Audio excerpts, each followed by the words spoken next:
The nuclear family. The father, the head of the household, the mother, the kind and willing caregiver, and the happy children.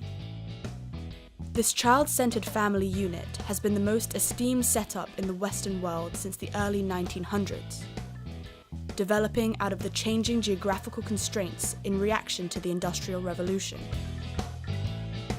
The nuclear family has held its place on the pedestal of being the optimal family unit since, as it promotes traditional family values which are argued to be the most healthy for child raising. However, a lot has changed since the beginning of the 1900s. Most relevantly, the liberation and rights of women and variant sexualities.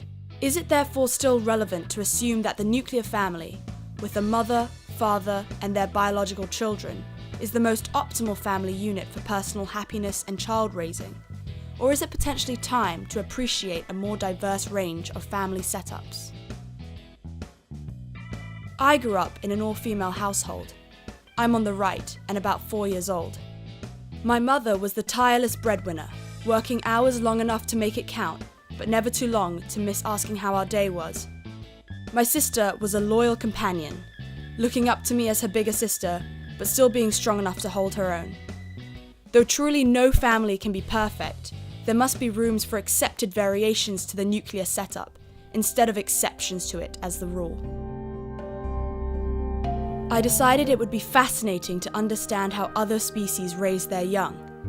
Species that have been unaffected by social and cultural biases as us humans have. And to see if understanding primal instincts can complicate our views of the most optimal environment for raising children.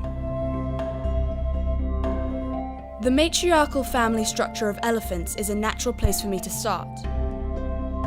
In many ways, elephants are the most similar animals to humans. They express emotions in ways that are recognizable to us, as well as having memories that actually surpass our own.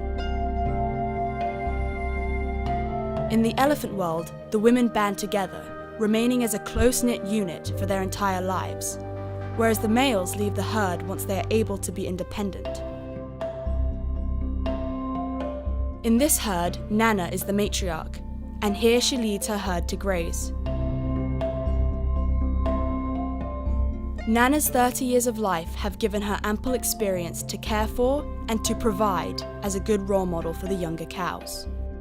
Her presence is undeniable, and in many ways she reminds me of my own mother, with her unfaltering commitment to her role.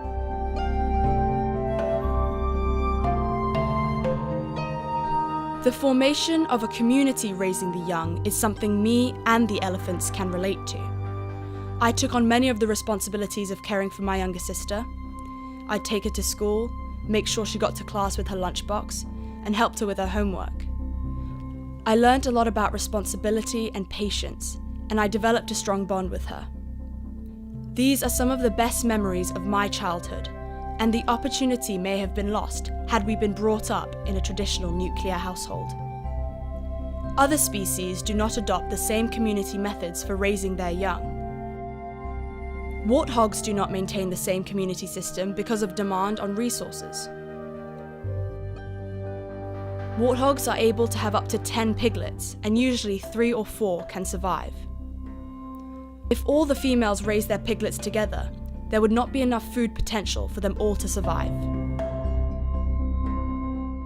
Giraffes have a 13 to 15-month gestation period, and only one calf at a time.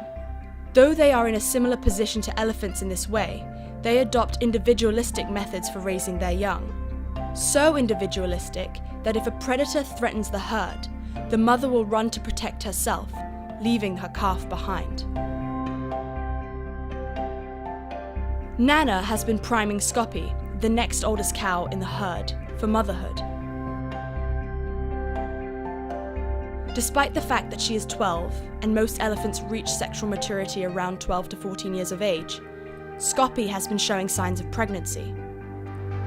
She can be observed leaving the side of the herd looking for a private area, as well as releasing fluids from her reproductive glands. As night falls, some commotion has seemed to come over the herd. They begin to travel across the reserve together, Nana leading and the males protecting from the back. In the morning, we returned to the area which they travelled to find the remnants of the birth of a new baby elephant. This youngster is only a few hours old as he emerges from the bush with his mother Schoppy. With all the experience Schoppy has had caring for Nana's two younger calves, this should not be new to her.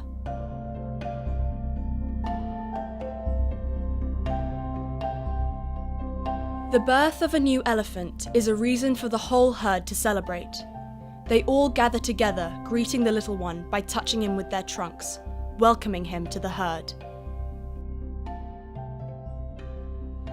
Now that she has a new baby, Schoppy will be under the watchful eye of the matriarch, making sure the baby is protected and nurtured properly. But this is Schoppy's first step into taking more leadership in the herd, and maybe this is her first step of becoming the next matriarch.